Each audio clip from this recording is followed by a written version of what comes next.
ঢাকা বিশ্ববিদ্যালয় সহ দেশের বিভিন্ন জায়গায় মুছে ফেলা হচ্ছে গৌরবগাথা জুলাই আন্দোলনের দেয়াল লিখন।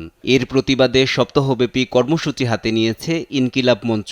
ঘোষিত শহীদী সপ্তাহের আলোচিত কর্মসূচি বিপ্লবের বর্ণআঁকি।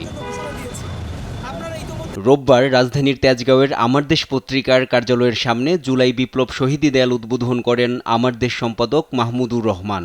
এতে অংশ নেন নাট্যনির্মাতা মাবরুর রশিদ, বান্নাহ সহ ইনকিলাব মঞ্চের সদস্যরা। বাংলাদেশের স্বাধীনতা অক্ষুণ্ণ রাখবার জন্য এ সময় মাহমুদুর রহমান জানান, ভারতীয় আধিপত্যবাদ এখনও চলছে।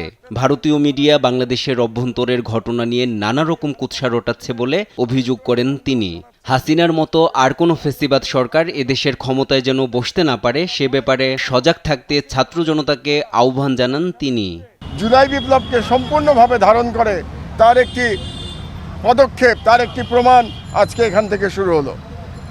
আমাদের স্মরণে রাখতে হবে যে আমাদের তরুণ ছাত্র জনতা তাদের বুকের রক্ত দিয়ে অসামান্য সাহসিকতার পরিচয় দিয়ে এই ফ্যাসিবাদকে নির্মূল করেছে বাংলাদেশ থেকে, এবং ভারতীয় হেজেমনির বিরুদ্ধে তারা যুদ্ধে জয়লাভ করেছে, প্রাথমিক যুদ্ধে জয়লাভ করেছে। কারণ ভারতীয় হেজেমনির বিরুদ্ধে যুদ্ধ চলমান আছে। আপনারা দেখতে পাচ্ছেন যে ভারতীয় মিডিয়াতে কিভাবে বাংলাদেশ বিরোধী প্রচারণা চালানো হচ্ছে, এবং সেই প্রচারণার একটি উদ্দেশ্য হচ্ছে, প্রধান উদ্দেশ্য, যে বাংলাদেশ যাতে একটি স্বাধীন জাতি হিসেবে মাথা উঁচু করে দাঁড়াতে না পারে। তারা বাংলাদেশকে ভারতের একটি আশ্রিত রাজ্য হিসেবে দেখতে অভ্যস্ত মানসিকতার দিক দিয়ে।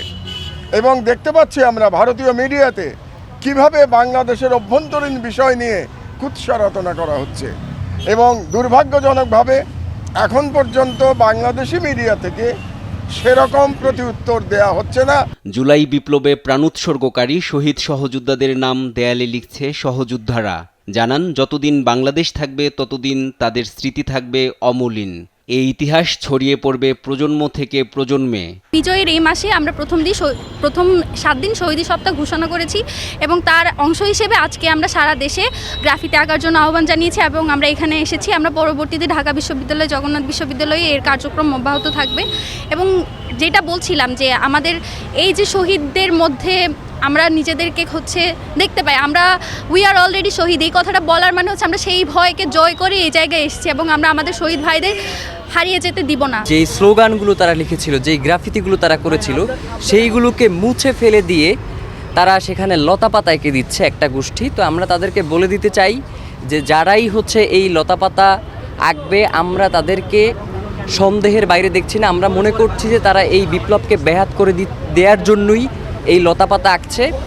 আর যেহেতু বিপ্লব প্রত্যেক দিন হয় না, সুতরাং এই বিপ্লবকে বাঁচিয়ে রাখা এবং পরবর্তী প্রজন্মের কাছে এই বিপ্লবের বার্তা পৌঁছে দেওয়াটা আমাদের দায়িত্ব মনে করছি। আমাদের যেই সব স্লোগানগুলো আমরা পড়েই বুঝতে পারতাম, সেই স্লোগানগুলোকে অশ্লীলতা বা কাঁচা হাতের লেখা এরকম বলে মুছে দিয়ে সেখানে দারুণ দারুণ শৈল্পিক কাজ করেছে। এমন কিছু আর্টিস্টিক ছবি এঁকেছে যেটা রিক্সাওয়ালা তো দূরের কথা, আমরা যারা চারুকলায় নাট্যকলায় পড়ি নাই তাদেরকেও ওটা আবার ভিন্ন করে বোঝার জন্য আরেকজনের কাছে যেতে হয়। নাম্বার 1। 2 নম্বরে যেটা করেছে, অনেকগুলো মুছে ফেলে তারা ফুল, লতা, পাখি এইগুলো এঁকেছে। প্রথম যেটা, এরা যে স্বৈরাচারের দোসর, ফ্যাসিবাদের দোসর, এর প্রমাণ হলো ফুল, লতা, পাখি ভালো জিনিস, কিন্তু ফুল, লতা, পাখি দেখে বাংলাদেশের মানুষ রাস্তায় রক্ত দিতে নামে নাই। জুলাই বিপ্লবকে ধারণ করার আহ্বান নাট্যনির্মাতা মাবরুর রশিদ বান্নার কণ্ঠে। কেন অনেক বড় বড় রাজনৈতিক দলের নেতাকর্মীদেরকে দেখছি, বড় বড় যারা সুপ্রিম লিডার আছেন, তারা কিন্তু বলছেন আপনারা এগুলো করবেন না।